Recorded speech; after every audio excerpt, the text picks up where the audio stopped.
Okay, then. Well, it appears that we are live for the 54th episode of Space Rocks Uplink. Just about to bring Mark McCorkran in and see if systems are indeed nominal. I assume that everyone out there can hear me as well as I can hear myself. Hello, Mark. Alex, How all are you good? doing? Good to see you again. And you're in space, I'm in space. Here we are again.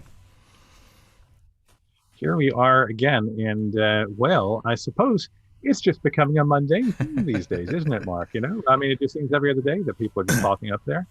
Or is it? I mean, talk about a week where I don't know if the internet can ever really be on fire. I mean, because there's so much going on in the world. But man, this is on the lips and on the headlines of places everywhere.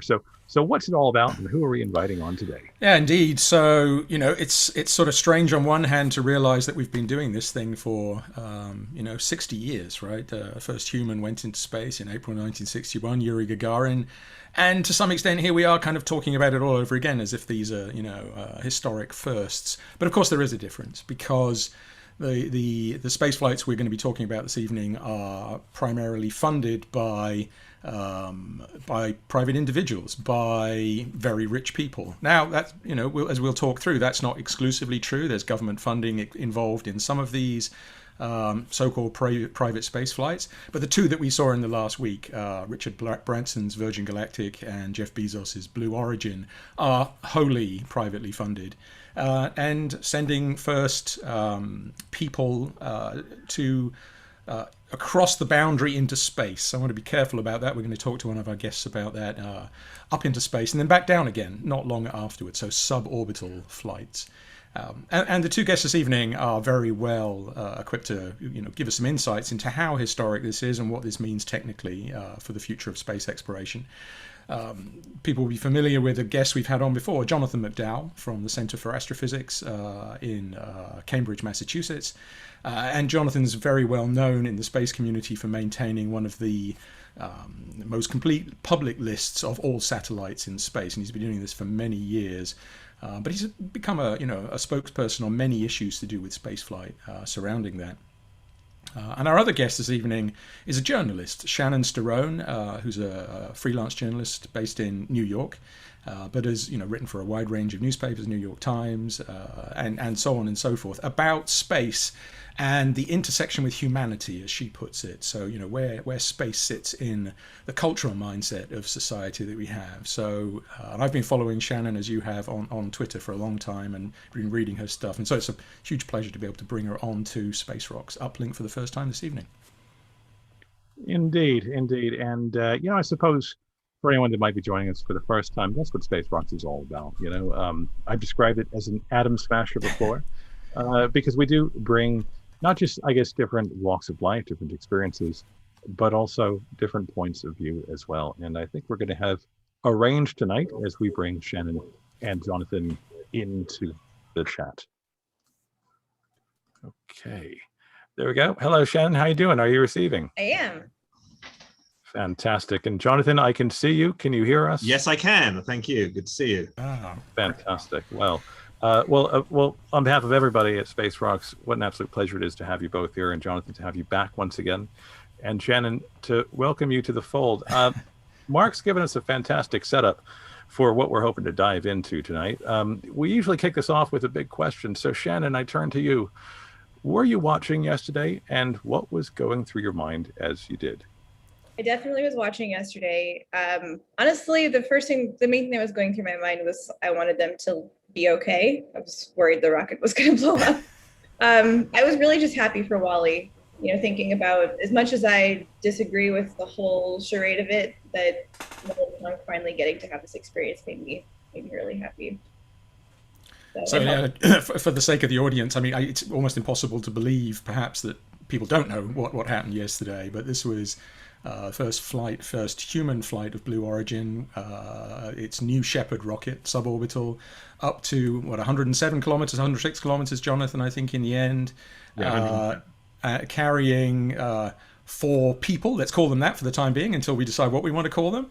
Jeff Bezos, of course, formerly the head of Amazon, and his brother Mark, and a young Dutch physics student, Oliver Damon, and Wally Funk. So tell us a little bit about Wally and what her story is there, Shannon, because I think this, I did TV yesterday, you did TV yesterday. That was the thing I wanted to focus on. You know, she has a history, and how did she get to this particular point? Yeah, Wally Funk is an absolutely incredible woman. She's, I think, got something like 20,000 flying hours in the air. She's an amazing pilot. She was a part of the Mercury 13, which was a private study done to see if women could pass the same astronaut training test that the men could. And of course they could. As we know, women make wonderful astronauts. Wally was one of them. She was sort of the leader of the group. And at the time, you know, they passed the test, they did all these things and were, you know, said, cool, okay, thanks, we're going to send them in, you know, goodbye. So Wally continued flying. She was the first FAA inspector, I think. I mean, she is just an absolutely phenomenal person who's always wanted to go to space. And yesterday she finally got her chance to get to that boundary. And, you know, it was just sort of a nice thing, I'm sure, for any woman who is a part of the Mercury 13 to see her finally have that moment. So it was great. Yeah. And the oldest person to cross that line at 82 years old. And yeah. I thought nicely symmetric with Olive, who's 18, so that adds up to 100. I have no idea what the significance of that is. Maybe nothing at all, but... Exactly. Also, I think it's worth noting, in a beautiful spin of irony and justice, is that John Glenn, who previously held the record of oldest person to have gone to space, was one of the people who kept Wally from going to space because he said women don't need to do that, and so now she holds that record. Yeah, well, that's really good, and of course, you know, we talk about everybody getting their role out of experience and out of expertise in the civilian space program, but exactly, you know, how John did it on his second space flight, of course, on the shuttle, and Jake Garn as well, you know, another U.S. senator, and you know, maybe the current administrator, who knows? But let's maybe we'll go there later on. So, Jonathan, let's get this out of the way. Let's talk about the Kármán line, and just to get it out of the way, because I think none of us really think this is significant between Blue Origin and Virgin Galactic. You know, is it 100 kilometers? Is it 50 miles? What's the big deal? So let's just talk through that for anybody that doesn't know. Right. So the question is, when are you in space? Were these people in space? And, you know, the earliest discussions of this in the late 50s were really made by Theodor von Kármán, the great aerodynamicist, and popularized by Alex Haley, one of the pioneers in space law. And they argued that the sensible point at which you should sort of put the line for space is when is orbital dynamics more important than aerodynamics at the highest level. And so, and they calculated it was in the low 80s kilometers above the Earth. And but then over the years, people sort of fuzzed that a little, and particularly when the sports records body, the FAI, sort of issued its ruling, they rounded it to 100 kilometers just because that's a nice round number. And I think the reason they did that was because at the time it was starting to be understood that the atmosphere varies quite a bit. And the fear was that you couldn't really define it accurately. But a couple of years ago, I did a sort of more modern study using the latest models of the atmosphere and showed that, yes, the atmosphere varies a lot up at 300 kilometers, but down at 80 to 100 kilometers, it doesn't vary that much. And when you do the von Kármán calculation, the answer you get is it's not 80 plus or minus 50, right? Which would mean, you know, it's not a well-defined thing. It's 80 plus or minus 5 for a given ballistic coefficient, and, you know, 80 plus or minus 10, taking all the variables into consideration. And so that's pretty well defined. And so I argued that then, you know, 80 is a more sensible number to take, and 100 is just like, you know, pulled out of your orifice. And so and, you know, that has gotten some traction in the US because 80 kilometers happens to be almost exactly 50 miles, and 50 miles is historically how the US military and NASA have awarded astronaut wings to people. And so that's a nice synergy.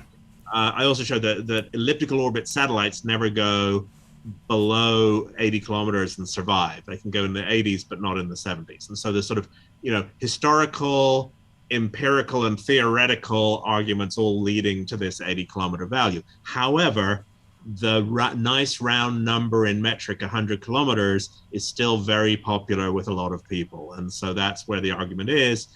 As you point out, the experience for the rocket travelers, I think that's an uncontroversial way to describe them, isn't going to be that different at 80 versus 100, I would argue. But I had to pick a number for who am I going to put in my list of astronauts. And so I picked 80, and I call anyone who goes above 80 an astronaut.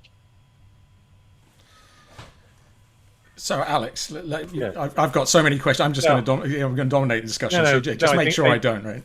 I think I think that we all we have so much to say and so much to dive into here, because of course, I mean, it's an incredibly thorough answer, Jonathan, and thank you so much for that. Of course, the reason why I would say, I don't know, an exponential increase the amount of people that know something about that line, that increase happened like in the last 2 weeks, was not out of scientific curiosity. It was because an enormous marketing mechanism kicked into action, because one person wanted to indicate that the other person wasn't really going. I mean, that was the thing, right? So there's a scientific, but also there's an enormous sociological implication to all of this as well, because in some way, and it's interesting you mentioned sport, because I mean, Shannon, I know you've had so much to say on the subject. It does see more like a competitive thing that has happened, as opposed to something that has advanced humanity's knowledge of the universe. I mean, I'm just throwing that out there. I don't know the answer, but I'm interested to hear what you think.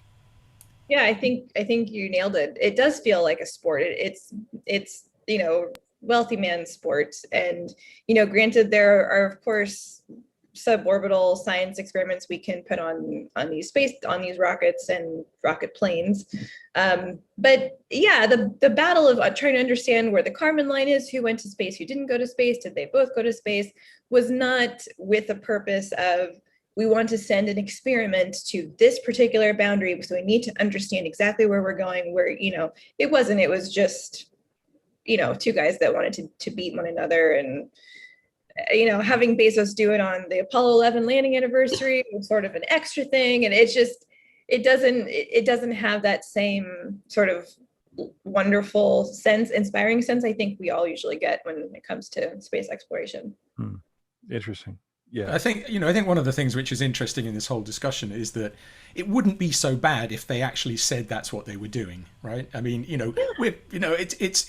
it's expensive bungee jumping, right? I mean, nobody says I'm doing a science experiment when I'm bungee jumping. You're doing it for the thrill, right?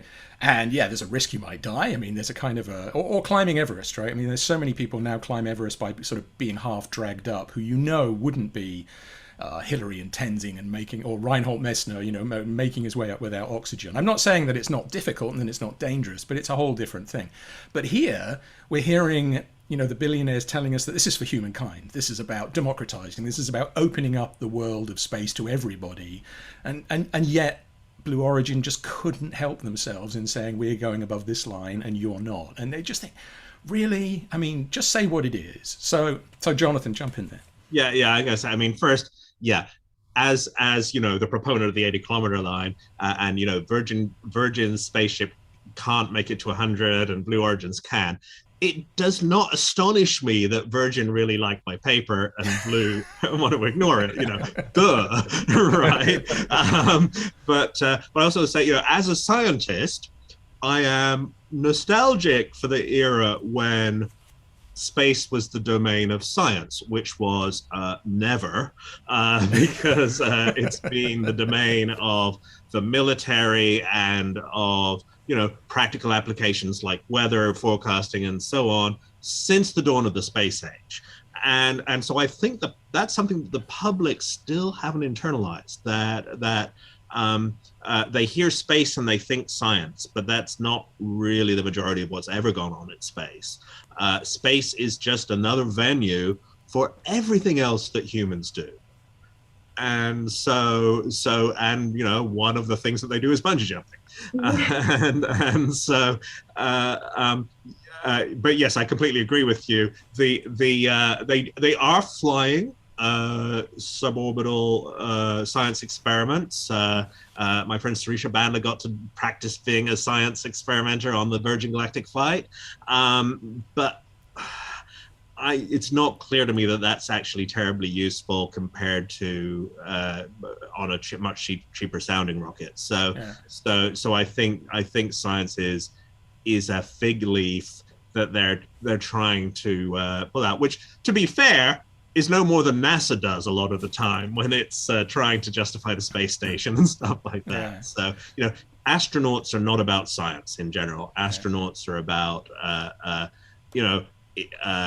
prestige, either national or corporate or personal. Or if you want to be, a little more optimistic, and I know Shannon doesn't, but the future of settling the cosmos and being a multiplanetary species, to use Elon's word. And you can argue that in their own tiny little way, these suborbital flights are advancing that agenda, whether you agree with it or not. So I think that's really that's what they should be honest about, and not try and play up the science, because that doesn't really fool anyone. So let me bring Shannon back on that, because before we kind of go into the future part, where are we going with this? As a journalist, looking back at the way that Mercury, Gemini, Apollo unfolded. I mean, and I'm old enough, and Jonathan, with contemporary, it was the Cold War, right? And people often ask me, when will NASA go to Mars, send astronauts to Mars, and say, when China says they're going to do it. And is that actually something you want to be in? Because we were in a Cold War when it happened last time, and it wasn't great in many other ways. So how, as a journalist, do you see the reframing of the first space race and how that feeds into the current one? And I know not everybody likes the word space race this time, but it certainly was the first time. Yeah, that's a really great question. And I've been talking to a lot of people about that, because I think, like Jonathan mentioned, there is just generally kind of a disconnect in the public between, Apollo was such a huge thing, and it did really inspire the nation and the world. So in that sense, it is different, because this is really dividing us. Not that Apollo didn't divide the country also, but that was for military purpose. That was still an ego race of, we have to tell Russia, that the Soviets, that we can beat them and we're more technologically advanced. And I feel like that wasn't entirely hidden. Like, we knew what the purpose of Apollo was, even though JFK sort of wrapped it up in this, we're going to go to the moon and we're going to do this and it's going to be wonderful. But the whole purpose of it was for military action. It was a government, foot in the ground. And this is a corporate version of that. So I think it's important to not sort of whitewash what the foundations of how NASA began, and still how much of NASA operates is through the military. But I agree that they're not being honest with themselves or with us about the purpose of what they're doing. And I would respect them more if they just said, look, I just really want to make more money. Don't care about science. I don't even really care if you guys go to Mars or low Earth orbit. I want to get in my little space cube or bubble thing and live forever in there. And that's what I want to do. I would really respect Jeff Bezos if he just said that, instead of, I want to make space equal for everybody. It's like, no, you don't. You don't care about anything being equal for anyone ever, even on Earth. You have to see right through it. So, and we don't want to think poorly of people. I think it's natural for humans to see the good, and I'm the same way. But sort of, I think the more I learn about these companies and these men in particular, like, you can't sell me this. You can't, cover this in glitter and make me think that it's a beautiful shiny object when it's garbage. It's just, so I think we have to be careful, and I think educating people about the Apollo program is important. But like Jonathan made a great point, that space has never really been about science. The whole reason we have NASA and have what we think of as this romantic space exploration, particularly me, is because we're trying to beat the Soviets to the moon, and we got this as a benefit. But it's never been about science, unfortunately. I mean, just before I let Alex jump back in, I always love the idea that JFK didn't actually say that space was it. He was offered a raft of options for big projects to take on, which would show the world that the United States was the place. And one of the options was clean water for everyone. And I think, yeah, okay, would it have had the same influence in the long term? Who knows? But it would have been what it was. And yet today, it's sort of again being reframed as something, I'm here as the richest person on the planet to save you. It's like, really? Is that the world we live in? I mean, just as a number, I wanted to work this out. Who was the richest person in the world in the mid-1960s, and how much money did they have compared to today? And it was Howard Hughes. It was J. Paul Getty for a while, and then Howard Hughes kind of drifted in and out. And he had, in 2021 dollars, he had 11 billion. That's so far down the league table today in billion, because I think Bezos and Musk have 400 billion between them, right? So we're just in a completely different world where these people are countries, right? They're as big as major nations in some way. I'd love to know the same numbers for the Gilded Age. Yeah, Vanderbilt, Rockefeller. Yeah, I did. Yeah, as I scroll back, I think that people do talk about Rockefeller, I think, being the richest person ever in purchasing power, I think. So, but then again, well, it's very hard. You just take an inflation calculator and what does that actually mean, right? But yeah, I just love the idea that Jeff can spend $1 billion a year, on space. And it's like, think about what is that for his net worth? It's 0.5% of his net worth, right? What could you afford for 0.5% of your net worth every year? And probably not a lot. Probably, I'm sorry to say that for all of us, but Anyway, Alex, please. No, it's a great point, and yeah, I think it kind of leads to something I put to the room. Because of course, there are other things that have kind of come back to the surface over the last few days as well. One of them is the startling prescience of a song by Gil Scott-Heron, Why He's on the Moon, which of course was a critique of the optics of the Apollo program while America was burning, while so much was going on with the civil rights movement, while there was still oppressive inequality among people in the States. Now, the reason why it seems so relevant now is because even though I think we could argue pretty powerfully that a lot of space programs have really been about, political capital, not just science, not just all those things. Why do you guys think, anyone jump in, why do you think it feels like a turning point now all of a sudden? What is it about the optics of what's happening right now that seems to have, I guess, it's inflamed Twitter, certainly, for the last few weeks, and it's provoked some really, really strong and adverse reactions. I mean, to put things mildly, I would not say that Jeff Bezos was the most popular person on Twitter over the last few days, despite having just done that, because it seems to have provoked a really strong feeling in people, and that feeling is probably not admiration. So why is it a turning point if it's always been commercialized, if it's always been politicized? Do you want to go first, Shannon? You go first.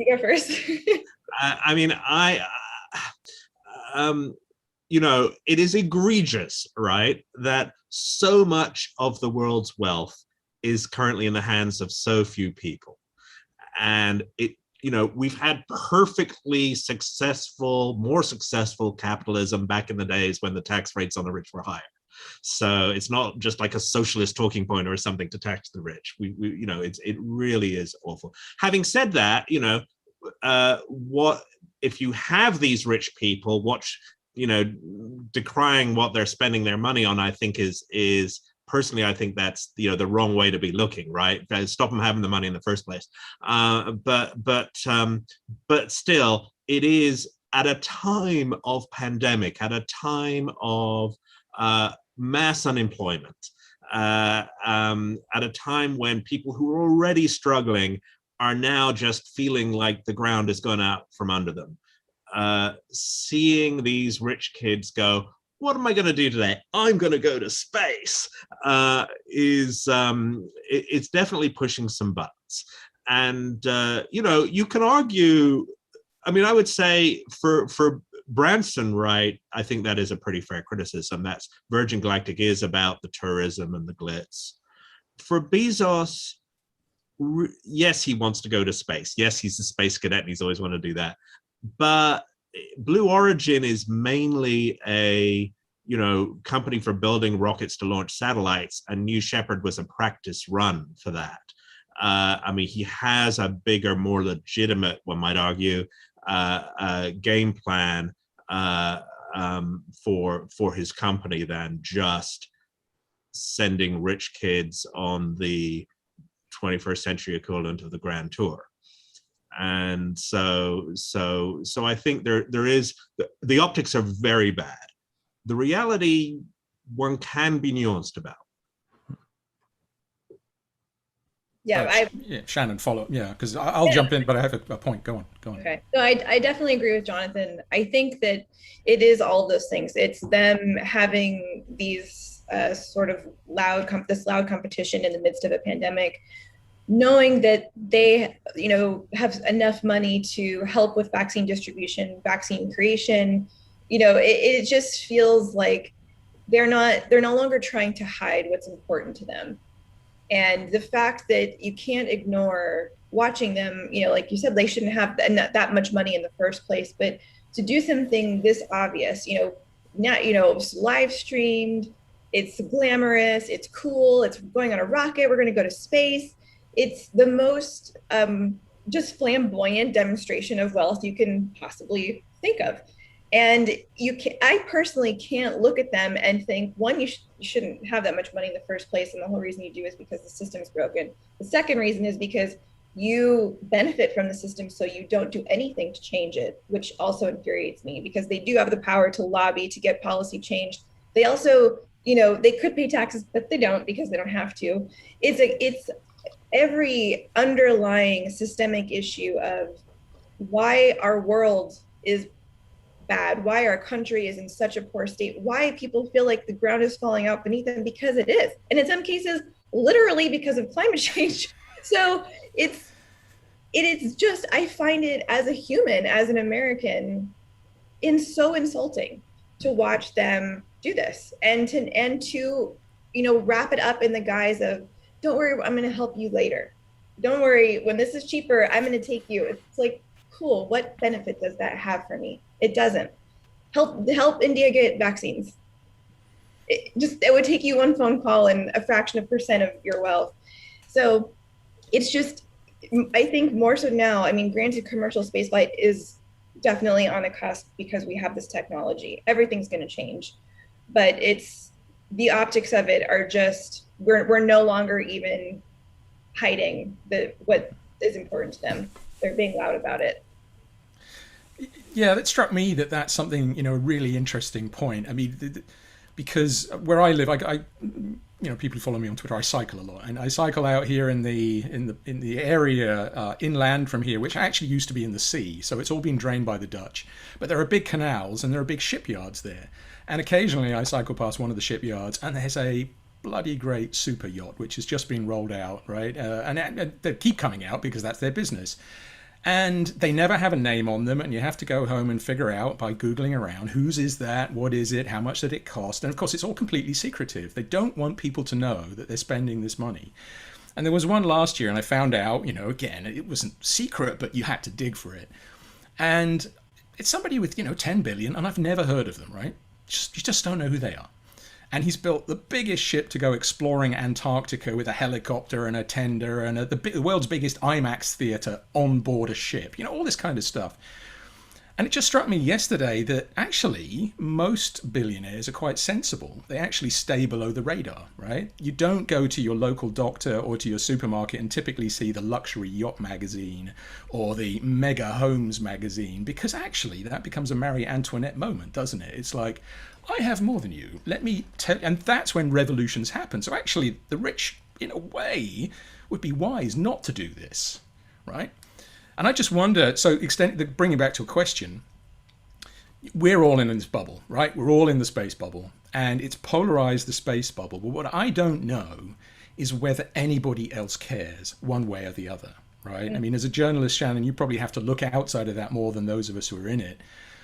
And you've been on TV, both of you, right? And you've talked to the public. What do you think the public actually think about this? This is obscene? Why are space people talking about it at all? It's like, billionaires. I just don't know, because I'm so embedded in my bubble. Yeah, that's a great question. I've talked to a lot of people who are not in the space bubble, just friends, acquaintances, and the last couple of weeks I've been asking strangers when I've been out. I've heard people talk about it. You just in passing in New York, and I hear the name Bezos just sort of pass by me, and I'll stop them and ask, "What do you think about them going to space?" And it's really mixed between, yeah, I think it's really cool because they truly believe that they're going to be next on that rocket. They really do. And then the other half of people are furious and they hate him and they hate what they're doing and they think it's ridiculous and they're mad about it. So it's an honest reflection, I think, of how Twitter feels, which is this is hopeful. This could be me, versus what is wrong with these men? Like, this is so dumb. So that's my personal experience just from picking people's brains.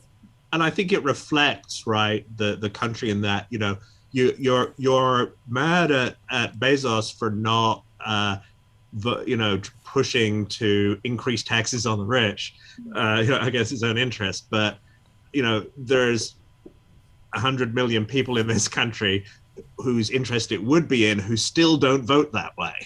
And it's this, I think, particularly, it's true actually in a lot of the Western world, but particularly in the US, this idea that you're not jealous of the rich because you think that you're going to make it yourself, and you want it to be good when you get there, right? And it's kind of a fundamental underpinning of modern neoliberal capitalism, isn't it? It's the dangling the thing in front of you. Put up with all the shit you possibly can because it could be you. It's a bit like the lottery thing in the UK, So like academia, you mean, Mark? Well, you have a permanent job, I do, so that's unfair. I don't actually. Oh, but... you don't? Oh, okay.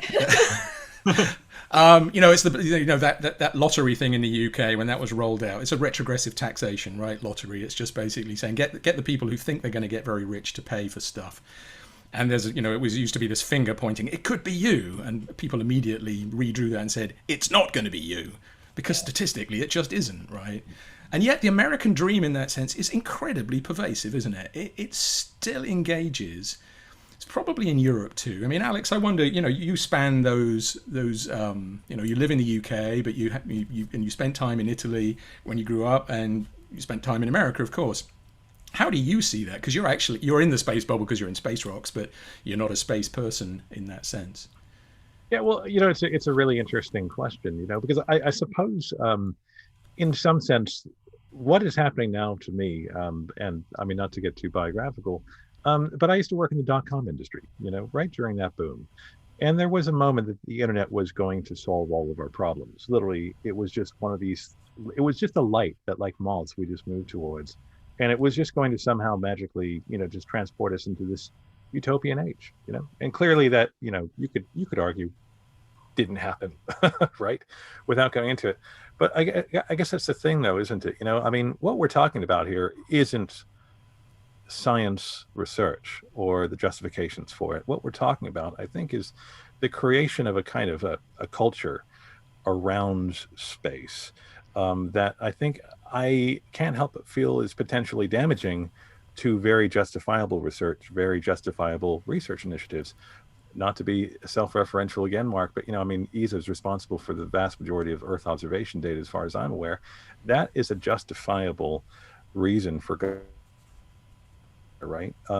What I worry about is the blowback that stunts like what have just happened, as justifiable as they might be, might have on legitimate research, because I see that happening as well, going through my feeds and so on, because always the question is, why do we have to go there? Why are we going to spend all of that money and so on? And so I put it back to you, Mark. I mean, do you sometimes worry that the conflation of what has just happened and actual kind of research initiatives that, for all their political capital, they might be compromised, and public support for those could be, curtailed simply because they think it's the same thing? Yeah, I think, it's kind of crystallized into two perspectives for me. One is that I've give lots of talks where I go, well, until last year, travel around Europe, talk to lots of people, go into schools, and, there's almost dependably fraction of the 15 to 18-year-old boys, and it's almost always boys, who come up to me afterwards throughout Europe, so not just in, traditional Western Europe, but former Eastern Europe as well, saying, yeah, that landing on a comet thing, or that picture of a galaxy near the edge of time, that's all great, but that's old hat. The future is SpaceX, Blue Origin. That's the future of space. That's what I want to be involved with, because it's not civil servants. It's cool dudes who've made the money themselves. They've ground. It's the whole libertarian philosophy of Ayn Rand and everything else, right? They freed themselves from the shackle of boring, dullard regulations and everything else, which isn't true at all, of course, we know. A lot of money that's in new space comes from the government. And that worries me because, senior people in government who hear that, they're not in the space game, but they sense, well, actually, shouldn't we just be chucking the money that way? Because that's going to motivate the public much more than doing it the boring civil service way. And then there's the other side, which is now happening, I think, potentially, it's what you're referring to, is well, I don't want to label it on him alone, but, somebody invoked Bernie Sanders yesterday and said, Bernie wants to stop this kind of thing, let's say, but the ripple on will be that it won't only just stop private space. It's not going to happen, but that would be the idea. But it's also going to stop legitimate space research and all the inspiring and educational and exploration stuff that we do. And our astronauts are involved in that. I would not say that all human spaceflight is gung-ho stuff.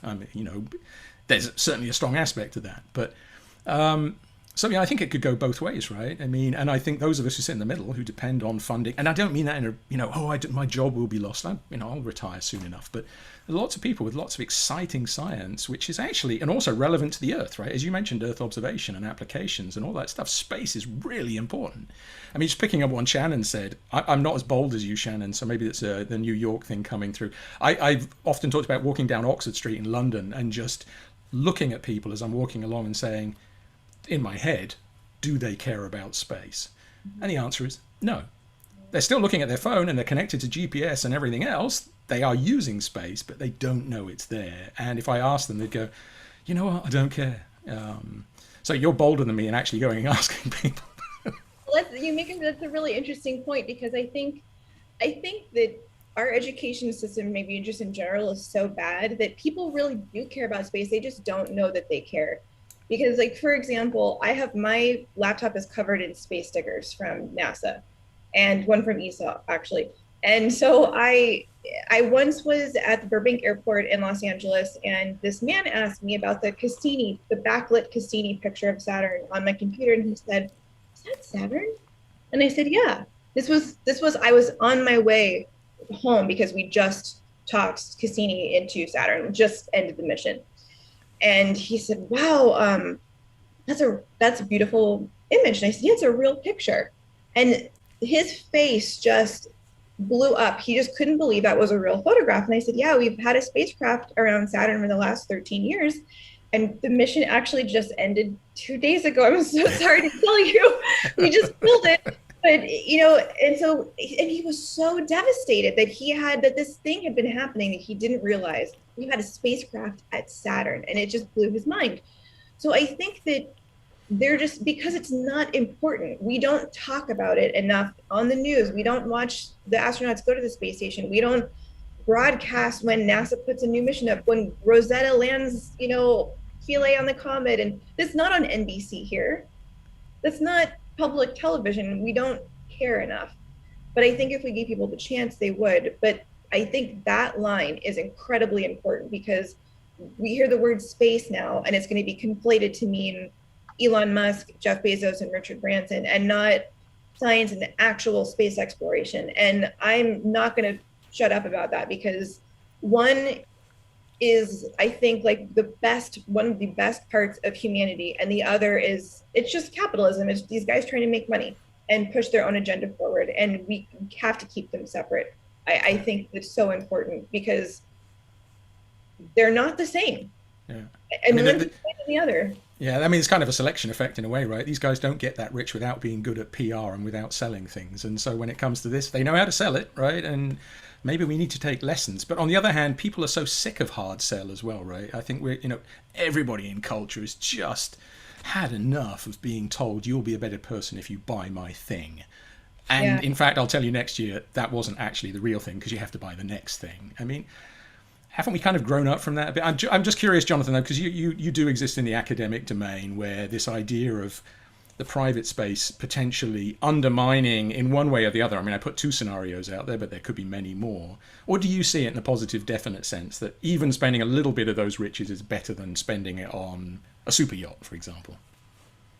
Yeah, I mean, I do think that the space economy is important, and that we benefit from it. Like we talked about GPS, and so we benefit from it enormously, and that it's gonna the increase. It used to be right that space was roughly 1/3 civilian, 1/3 defense, 1/3 commercial.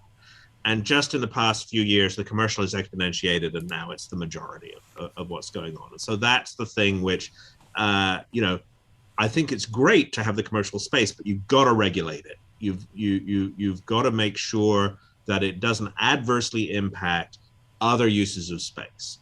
And in terms of the PR aspect, right, I would like to say, I think that in terms of Congress and congressional staffers, at the moment, there's still a really good understanding and support for space science. And the public, they love Hubble, right? They love the Mars rovers. And so there is a quite widespread ground water of support for science in space. And so I don't think we've lost yet. Right. But I think you're absolutely right that the rise of the libertarian commercial space fans does threaten that at some level. And we have to get our message out there that not that should be banned, but that, yeah, you need to regulate it and separate it in your mind from fundamental research and the really cool frontier stuff of exploring the solar system and exploring the universe. So how do we do that? I don't know. Yeah, I mean, I think before Alex jumps back in, I mean, we shouldn't forget that there are other actors in this. It's not only a US-based thing. Rocket Labs, Peter Beck, and talking about sending missions to Venus, right, and offering payload. And for some reason, and also, I mean, a lot of people don't realize real commercial space in China has started up in the last few years, and that's going to be huge. Not just as it used to be, commercial companies that are all, the board is all the Politburo, but true commercial startups in China, and that, I think that is a big game changer. So anyway, sorry, go on. Yeah, no, I just wanted to say that there at least is a possibility, and let's be honest, ESA's used it, NASA used it, we use SpaceX to transport scientific equipment to space and to do scientific missions. So there is a way of melding these things together. So. But again, it's that far-reaching thing of we're not only doing this for ourselves to have a glorified bungee jump, but we're going to save humankind by doing this. And I think that's the end game, which a lot of people get really agitated about. So Shannon, take us to that topic, because I think this is something which, of course, you've written about with respect to, quote, colonizing Mars, which is such a loaded term to begin with. And as you've said, Mars is a hellhole. I mean, I remember Steve Squires, who is the PI of Spirit and Opportunity, those two rovers. He gave a talk at ESTEC 10 years ago or so and said, why on earth would anybody ever want to go there to live? Because somebody asked him in the audience, do you want to go? And he said, you must be joking. It's a horrible place. Right? So, but somehow the spin has become that it's going to be a fantasy Garden of Eden, and and not only is it going to be a lovely place to live and have your retirement, but it's going to be a libertarian paradise where I can, live my life free of government shackles. It's such a weird thing, right? It's so weird. And yeah, I love that Steve said that. He's smart. Yeah, that's the thing is, if we just sort of transition from this, how we're selling our PR, is that these guys, these groups, they sell hope. It's the most addictive drug there is. They sell false hope to people that, look at this beautiful picture that these scientific rovers took on Mars. Isn't it gorgeous? Objectively, Mars is beautiful. It's beautiful, and it will kill you so fast. And you're not going to be able to live there. But if I think the public, and particularly a specific portion of the public, really feel, I think it taps into like this deeper dissatisfaction of being a human at this particular moment in time. I think it's a combination of pandemic, climate change, our governments, just in general, I think we feel less in control of everything. So when someone offers this gorgeous, picturesque backup plan of, look, I built the rocket. You've watched it launch, you've watched it land. I'm going to take you. I'm going to help. Don't you worry. And it's just really easy. It's a form of church. It's a form of religion. I really think it is. Like it's selling hope, and we love that because we sort of live in a hopeless time. And I think it's delusional. I think it's irresponsible. It's a lie. Saying when Elon says we're going to terraform Mars, I'm going to take 100 million people, our astronaut food expires in 8 months. Like, good luck, man. It's not feasible. And even if it were down the line, I'm sure we will have a human presence on Mars at some point with a small subset of scientists who live underground. And we figured out a way to get them food, and they don't stay too long so they don't get cancer, and we bring them back, swap them out. I'm sure at some point that will be a reality. But Elon's dream, this commercial space dream of that's the backup, it's never going to happen. And I find it just really cruel to sell that narrative to the public that I'm going to make this happen. And I want to, I don't know why I feel this way, but I want to help people be able to spot the lie. That's not the case. I know it looks pretty and it looks sunny and you can see Earth, and you can see the sun, and there's clouds, and the rovers are cute. It's all poisonous. It's all a death trap. It's not what you think it is. None of it is what you think it is. But Shannon, do you think that Elon is lying, or is he delusional? I think he believes his stuff. He believes it. He absolutely believes it. Jeff Bezos believes it. They have drunk their own Kool-Aid. They absolutely are deluded. And I'd say I actually do believe, in contrast to you, I do believe that vision will eventually come true, but I think it's 500 years from now, not in our lifetimes. Yeah. I think for me, one of the things is, one of the questions we really haven't asked ourselves, and the pandemic has actually brought it to the surface, and so has climate change, is what does altruism actually mean with respect to our species? This idea that sending 1 million people to Mars, which is 1 in 10,000 people, so you and I, none of us know anyone that's going statistically, right? If it's just being randomly selected from the population, because we don't know 10,000 people each, right? Roughly speaking. But this whole idea that their DNA will be on Mars, and that will save us as humankind because they have transcended the disaster we've made. I'm sorry, it may sound misanthropic, but I'm here for my kids and for my wife and for my friends and for you guys, people that I know. And it's really, I know I should care about people who live in the Maldives and people who care, and I do in a broad sense. But this just says you care for everybody equally. In fact, you care for the DNA. That's all you care for in humankind. Let's send that off to Mars, and that will be you. It's like, I'm sorry, I don't think humans think like that to begin with. That's a very Russian cosmist mindset. That's very Fyodorov, Cheslovsky. Like, you're who you are doesn't really matter. Your DNA matters. Just the survival of the species. It's sort of its own modern day Russian communism space dream. And, I'm working on something I will share with you guys when that comes out about that. But it is sort of a resurgence of this mentality of, as long as humans are there, then we'll all be fine. It's like, well, I won't be fine. You won't be fine. Someone will be fine living underground, where in a system where Elon Musk or SpaceX generations from now are in charge of your breathing apparatus and your food supply, and whether you get medical care, how you get back to Earth if you want to get back to Earth. We're looking at, I think 500 years is a very realistic time frame for that to happen. But I think that if we don't fundamentally change how we function on Earth, culturally, with how we value people and how we tax people, that we're just going to put indentured servants who are flying to Mars via loans through Elon Musk. And that is absolutely very dangerous. And he's more or less said that. He's like, I will give you loans. I'll be in control of everything. Is it really the backup plan you want? Like, kill me with climate change if that's the only other option. No, thank you. Yeah.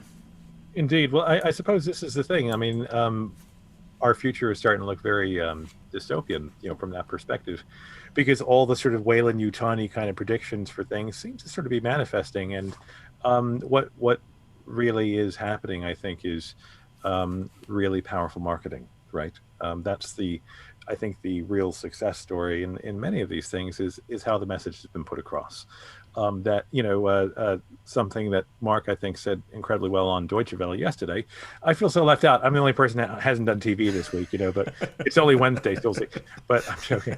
But so Mark was on Deutsche Welle yesterday and saying that yes, there is an issue, if you'll forgive me for paraphrasing and correct me if I'm wrong, Mark, in presenting this as a democratizing development, when in fact it is just it is a new playground for oligarchs and the super rich, and it's buried in the optics of, oh well, anyone can go. Well, I mean, that's not really the truth, and I suppose that's the success of the marketing, not just the rocket itself. It's what it signifies in terms of access to space, and also what it doesn't. So on that note, I'm going to bring our audience in as well. So Chris Lee is watching, and I think he asks a really important question. He says, so how would this debate be different if perhaps, let's just say Bill Gates funds a series of climate change satellites and services? Is it the application that's riling people, or is it the wealth? I put it to the floor. If Bill Gates funded climate satellites? Yeah, if he spent a load of money on, let's say, Earth observation satellites, would anyone have a problem with that? Is it just what they're doing, or do people just have a problem with the wealth, or is it what these specific guys are doing with it? Do you think that's the issue? I think it's both, but I think the way they spend their money, it's like, okay, so you shouldn't have that much money in the first place. However, if you do have that much money and our system's not going to change anytime soon, to spend it in a way that's responsible, that is altruistic, if we can even use that word for billionaires, is, if Bezos were to say, I don't care about making money through space tourism, I'm going to launch some climate satellites, that'd be great. I would like that. Fantastic. Yeah. Except I would disagree. Well, I would disagree in the following way, and this is, I know I'm going to poke your cage, Jonathan, because we talked about it before, is if we as a society value climate change satellites, we should make a decision to use a piece of the taxation that we raise. And the real problem that I have with this, it's not only US, but it is, is a strong US bent to the philanthropy model, is that it's simultaneously a way of avoiding taxation, which you haven't paid enough of already, and that you get to make the decisions. You get to choose.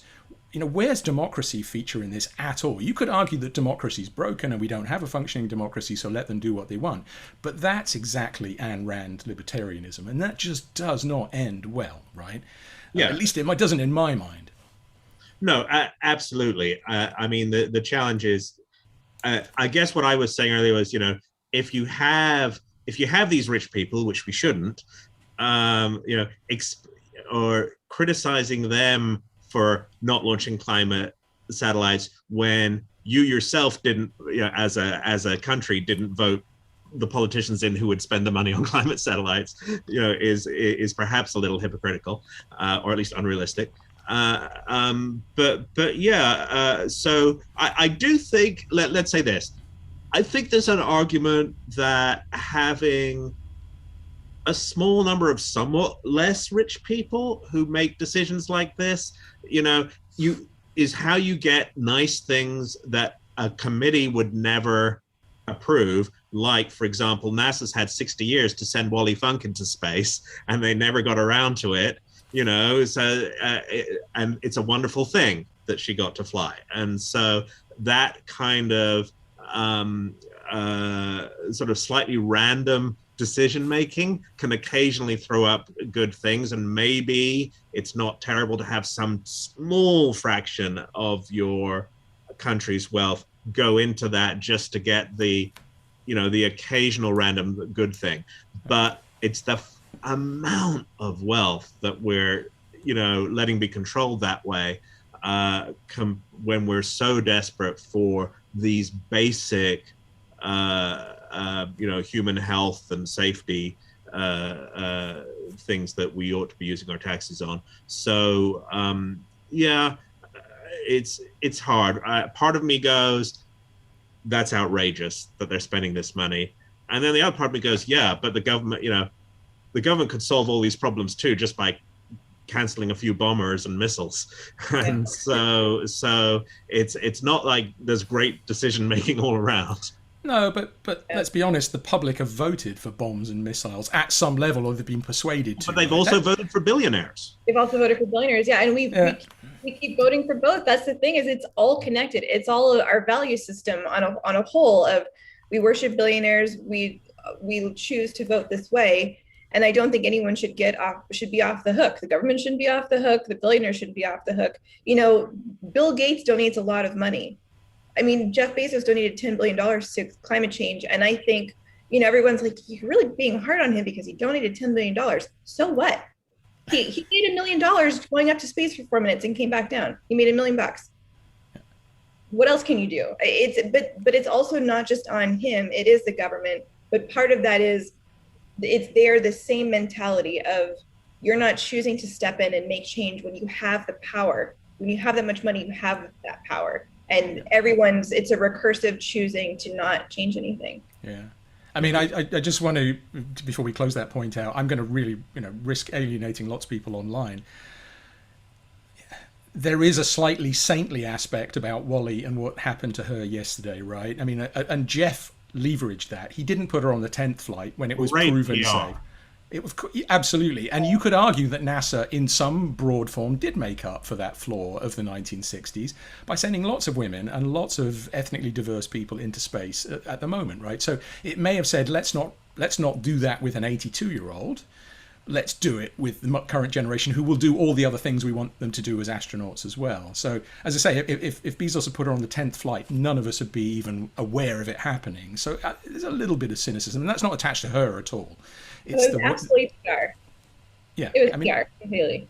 Yeah, absolutely. And what it does do, though, is another aspect of that PR, right? Is it shows that, if an 18-year-old and an 82-year-old can go and be fine and have fun, that then you too would be fine. So it in terms of advertising for potential customers, it really makes the point that this is a low stress kind of environment, as long as your window doesn't spring a leak, as someone pointed out in the chat. Well, yeah, but you're right. But the real issue there isn't actually, in a sense, for me, it's not about the stress on people. We kind of know that even from orbital flights, which go 10 times faster, right? It's not impossible. Glenn went when he was pretty old.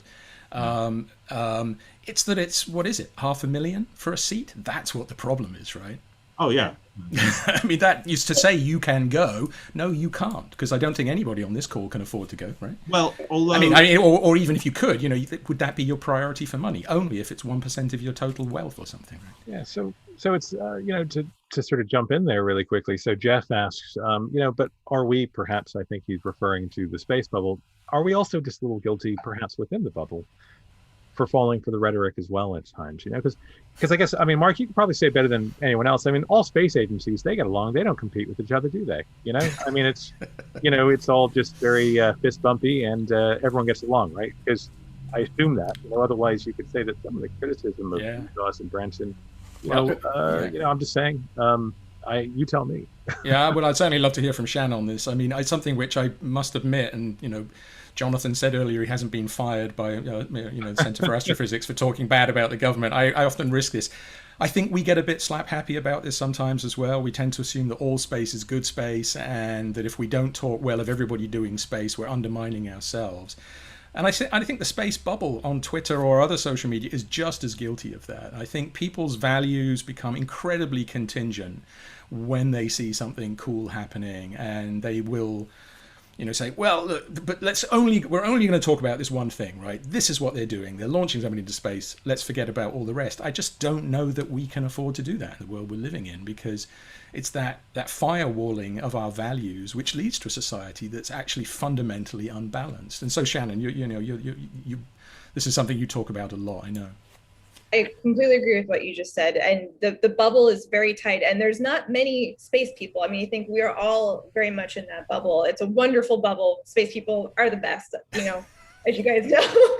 But it is really dangerous because we do, and then, I think writing the things that I do lately have really made me understand the dividing lines between, when you push a little bit or want to talk about the nuance where you bump into those walls and where people start to get upset. And I think that's right where we need to be. We need to be not fighting with each other, but we need to be having the hard conversations around it. That it's not just black and white. It's not just that commercial space is bad and commercial space is good. NASA is good, NASA is bad. It's that everything's intermixed.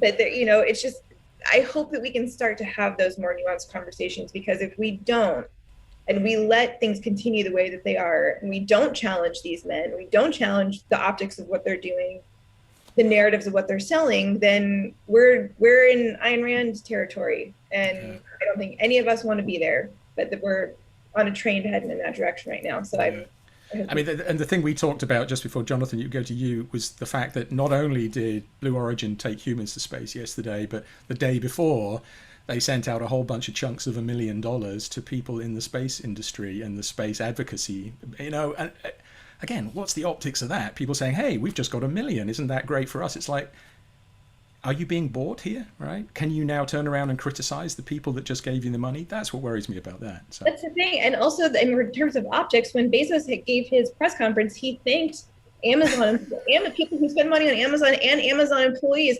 And it was like, you're admitting to the theft from your own workers on national television. I mean, you cannot be more blind or more insensitive or just more careless. Maybe he knows what he's doing and he just doesn't care. But the optics, I mean, in every capacity, it's god awful. Indeed. And well, maybe there's a billionaire bubble, who knows, and you can't see, but one thing's for sure, this isn't going away. And I think that whether this heralds a new era or it just highlights something that's been happening for a long time without us really confronting it, the wealth divide, I think, just proves that no matter where we go in the universe, if it's suborbital or to Mars or wherever else, we carry our problems with us. And I think that's a lesson that we take from just centuries of colonization and everything else. There is no sort of utopia at the end of this, unless we create it down here on Earth first. And it seems we do have some way to go, but we are just short of solving the world's problems. But we're kind of at the end of the hour. I just have to say, on behalf of everybody at Space Rock, Shannon and Jonathan, what a stimulating and important conversation. And it's been such a pleasure to sort of dive in here, because I actually feel like this has been cathartic for me, because I've been sort of I couldn't wait for this, because I have so much respect for your opinions, and what's happening now is just so fascinating. So thank you so much for your time. Thank you for having me. Yeah, and thank you both. Look forward to talking to you again and being able to meet you at some point again in the near future. It seems like a long time ago that we're in Belfast, Jonathan. Yes, indeed. Picking up awards, which is kind of a good thing too, because we're in this for our own reasons, and I think it's always difficult to challenge your own prejudices and say, well, what am I in this? Where's my ego wrapped up in one part or the other? Well, I think I want to say one last thing, right, which is, any tech geek has to confront the problem of, this is so cool, or this is evil. And it's, and you have to be able to hold those feelings simultaneously and be okay with that, right? And acknowledge both. Yeah, well, at least we haven't talked about Boston Dynamics and dancing war dogs yet, right? We'll come to that. Oh God. But anyway, look. So just to lower the tone completely, the pack drill, Jonathan. At the end, we do like to finish off with a little bit of branding of our own, and that is the Vulcan salute, live long and prosper, and rocks, space and rocks, and perfect. Thank you both, and again, love to talk to you and have you along to one of our live events whenever we can manage to do that. That would be brilliant. Thank you. Thank you both. Thank Bye you. now. Talk Bye-bye. to you soon. Very good. Well, Mark, then, so wow, what a hot topic, and what brilliant voices who are in the room. Just when things seem to be going just a bit crazy, it's wonderful to know that there's some real clarity out there and people are really thinking about these things. I mean, I was so pleased to have Jonathan back, and also to connect with Shannon as well, because of her writing, but also the way that she's confronted a lot of the very issues that we dove into tonight. Yeah, I think so. And I think it is interesting that she comes from the other side in a way, right? She comes from the journalism and has come to space. And then most of us in space, when I was young, these questions were not really questions. And in fact, I'm not sure I questioned when I was very young what Apollo meant and the Cold War. And it's easy, we're all surrounded by endless difficult decisions that we have to make, not only in our personal lives, but in our moral and our civil lives. And it's very easy to ignore those things and entertain ourselves. Bread and circuses, right? I mean, the Romans knew exactly what they were doing. Keep the public entertained and we'll just go about our business. And the Roman Empire fell when the barbarians arrived at the gates. And are we in that kind of a moment? So what we absolutely have to do is talk about it and not be distracted. Will we find the solutions? No. Will we find utopia either way, on Mars or here on Earth? No, we won't. But we need to broaden the conversation as widely as possible. Be honest about the prejudices that we bring to this. And that's difficult. I mean, certainly it is for me of my age and my upbringing and my job. But that's why it's good to talk to you, to Shannon, to everybody, to hear from the people who are listening online and get this discussion out, because it's about everybody's futures. It's not just a particular little focus thing. Are we going to launch our rocket, our space probes on this rocket or that rocket? This is about the future of humankind in all sorts of senses. Indeed, it is, and of course, well, we never really got to the space hotel behind you, but I guess Well, this is 2001. We haven't quite managed that. This is the Pan Am, which of course is now a defunct airline. Went out of business, going to the space station. We've imagined utopias. We've imagined many futures, and which one are we heading towards? I really don't know. Yeah, indeed. Well, I guess we're just going to have to watch this space, you could say. Mark, it's always a pleasure to chat with you. I suppose we'll be back next week. We'll have details about that episode just as soon as we can confirm. And as ever, a pleasure to chat with you, Mark. Have a good night. Thanks very much. Thanks, Alex. Thanks, everybody, for listening.